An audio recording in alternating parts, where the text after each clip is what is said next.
Ça fait 3 fois que j'essaye de faire la vidéo, mais là c'est bon, j'ai un terrain plat pour vous parler du chapitre 1125 de One Piece et surtout du personnage de Garling Fingerland. Je vais beaucoup développer une théorie autour de ce que pourrait faire Oda de ce personnage et je pense qu'il peut en faire beaucoup plus qu'un simple remplaçant des 5 doyens.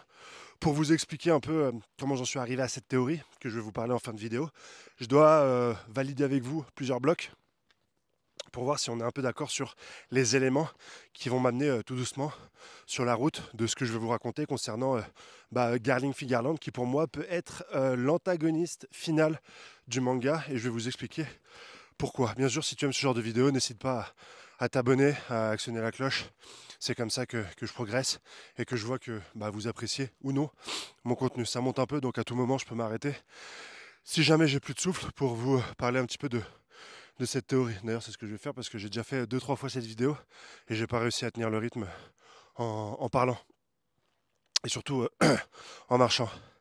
Le premier bloc, c'est un peu l'état des lieux des 5 doyens du Gorosei après l'arc Ex-Id.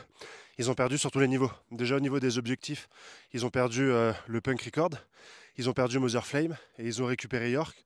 Mais comme ils avaient déjà Vegapunk, en fait, ils ont perdu 5 6e de ce qu'ils avaient en termes de création, technologie, etc. Donc c'est pas vraiment une victoire. En plus de ça, on a le message du Dr Vegapunk, qui en soi est une défaite. Et même sur le plan physique, sur le dernier affrontement, on a Luffy Gear 5 et Jawar Liboni qui ont massacré Saturne. Il est tombé en petit flambeau dans l'océan. Donc ce Gorosei-là a perdu. Les Mugiwara se sont sauvés à Elbaf. Ils ont perdu de leur superbe, ils ont perdu de leur autorité, ils ont perdu de leur légitimité auprès de nos yeux de lecteurs. C'est plus des gens qu'on considère comme dangereux, c'est plus des gens qui peuvent mettre des bâtons dans les roues aux personnages principaux, c'est-à-dire aux Mugiwara, et ils ne figurent pas sur la double page qu'a dessiné Oda quand il a montré un petit peu les différents personnages qui étaient encore en lice pour la course au One Piece. Donc voilà, c'est plus un organisme qui est, je dirais pas important, mais qui va jouer les dernières places, pour faire simple. De l'autre côté, on a Imsama, et elle aussi, bien qu'on ne l'ait pas vue et qu'elle reste dans l'ombre, bien qu'elle soit ultra puissante, on l'a vue paniquer et à genoux en sueur face au haki de Joy Boy.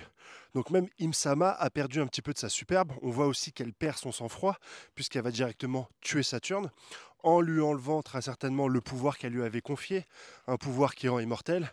Saturne, sans son pouvoir, est redevenu mortel, et donc a eu les effets du temps et de la vieillesse. Pour moi, il est mort de vieillesse, comme il aurait dû l'être il y a quelques années.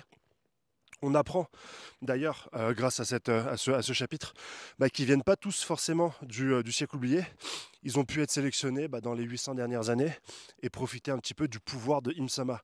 Le pouvoir de Imsama qui les transforme quand même en monstres, on le note, ce qui fait que ce sont des personnages qui sont un petit peu creux, sans personnalité.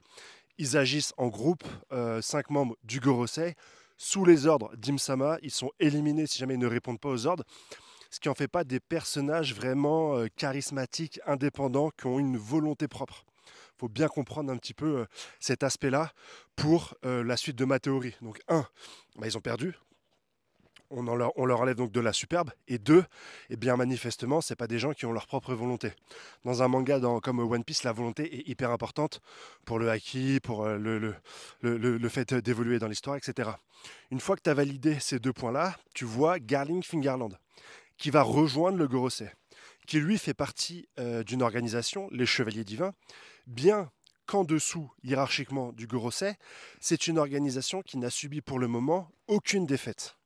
C'est donc une organisation qui conserve toute sa superbe, qui n'a pas transpiré, qui n'a pas été mise à genoux par le haki de Joy Boy.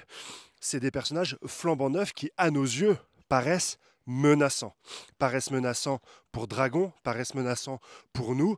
Il y a toujours cette question du potentiel frère de Shanks qui récupérait donc du coup la tête des Chevaliers Divins si Garling Fingerland devient doyen. Donc on a un transfert dans ce chapitre de Garling Fingerland qui passe d'un groupe immaculé, menaçant, à un groupe qui a subi la défaite. Et d'ailleurs lui-même, quand il rentre dans la salle du trône, il est hyper arrogant et il se fait reprendre par les membres du Gorosei en lui disant « T'as pas à nous parler comme ça ». Mais il vient avec une certaine stature, avec une certaine autorité. on voit que c'est un Fingerland, c'est quelqu'un qui a une volonté, c'est le champion de God Valley. Donc il ne peut pas aujourd'hui avoir une promotion qui va finalement lui donner le statut de pantin / de marionnette. Je ne vois pas Oda tuer le personnage de Garling Fingerland en le faisant passer d'un groupe menaçant à un groupe qui a connu la défaite et qui n'a pas de volonté propre ni de personnalité. Je ne vois pas Garling Fingerland devenir une marionnette d'Im-sama. Du coup, ma théorie, c'est que ça fait partie de son plan. Que sciemment, il veut faire partie du Gorosei pour mettre la main ou rentrer en contact avec Insama. Ça peut être pour, par exemple, acquérir l'immortalité, mais peut-être aussi pour acquérir ce pouvoir d'Im-sama qui permet un petit peu de rendre les autres immortels et de le devenir quelque part soi-même. Du coup, je pense que Garling Fingerland fait semblant de rentrer dans le Gorosei et qui va profiter de cette connexion avec Insama pour prendre le dessus sur Im-sama. Je ne vois pas Im-sama devenir l'antagoniste principal de l'œuvre. Elle a un pouvoir, elle a quelque chose de démoniaque qui va revenir à quelqu'un d'autre. Et ce quelqu'un d'autre, ça sera Garling Fingerland. Je le vois comme un traître qui va profiter de sa proximité avec Im-sama pour lui voler directement son pouvoir. De quelle manière, j'en sais rien. Peut-être de la même manière que Barbe Noire. Peut-être qu'on va apprendre qu'il y a une technique pour voler les pouvoirs. Peut-être qu'il a déjà eu quelque chose qu'il aurait obtenu par exemple à God Valley pour pouvoir mener à bien ce plan. Mais pour moi, il va prendre le dessus et sur les doyens et sur Im-sama qui, je le répète, après l'arc Ex-Id, sont sur une pente descendante. Ils ne peuvent pas revenir comme ça et redevenir directement menaçants.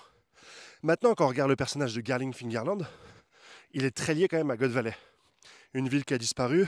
Je l'ai déjà dit dans mes revues précédentes, mais cette île de God Valley pourrait être un sacrifice, à l'instar de Full Metal Alchemist, pour acquérir ce qui pourrait être une pierre philosophale démoniaque, permettant à Im-sama d'être immortel et de conférer des pouvoirs démoniaques à d'autres personnes. Je parle bien sûr aux personnes du Gorosei.